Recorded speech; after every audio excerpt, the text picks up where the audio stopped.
Les JO des Pères Noël. Chaque année, quand les ateliers ont été nettoyés, que les lutins sont partis en congé payé, les Pères Noël du monde entier disent qu'ils prennent des vacances. Mais en fait, ils se retrouvent au pôle Nord, dans un lieu tenu absolument secret. Alors peuvent commencer leurs Jeux olympiques. Imaginez sur la banquise des dizaines de Pères Noël qui s'affrontent. Bien sûr, ce n'est pas très pratique pour les reconnaître, puisqu'ils ont tous la même tenue rouge et le même bonnet pointu à pompons.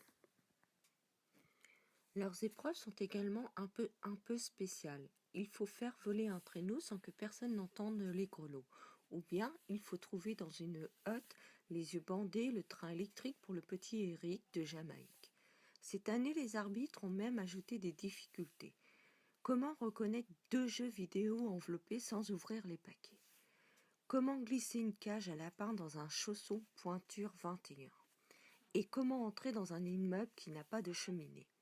Évidemment, chacun a sa spécialité. Les Pères Noël d'Australie et d'Argentine sont les éternels médaillés des courses de traîneaux sur le sable. Chez eux, Noël survient en plein été. Celui de New York pour descendre plus de 300 étages dans un conduit sans se coincer depuis le sommet des gratte-ciel. L'Indien et le Chinois arrivent à tasser 1 milliard de paquets dans leur hutte. Le Père Noël d'Amazonie est le champion de la course d'orientation. Mais aux yeux de tous, il y a une épreuve plus importante que celle-là. C'est le concours de la liste d'or. Le vainqueur de cette compétition sera un héros. Mais pour gagner, il faut reconnaître du premier coup d'œil les lettres des enfants méritantes et celles des sacripants. Le champion doit deviner, rien qu'en les lisant, si les lettres des enfants sont celles de vrais anges ou de terribles diables.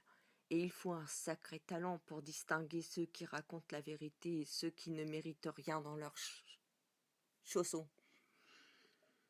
Eh bien, mes amis, j'ai une mauvaise nouvelle à vous annoncer. Une très très mauvaise nouvelle. Cette année, celui qui a remporté la médaille d'or de la liste d'or, c'est le Français. Oui, vous avez bien lu, c'est le nôtre, notre Père Noël. Alors, si vous lui écrivez et si vous vous apprêtez à lui raconter des calembres d'aine sur vos bêtises de cette année, faites très attention. Réfléchissez. Est-ce que vous pensez pouvoir battre un champion olympique ?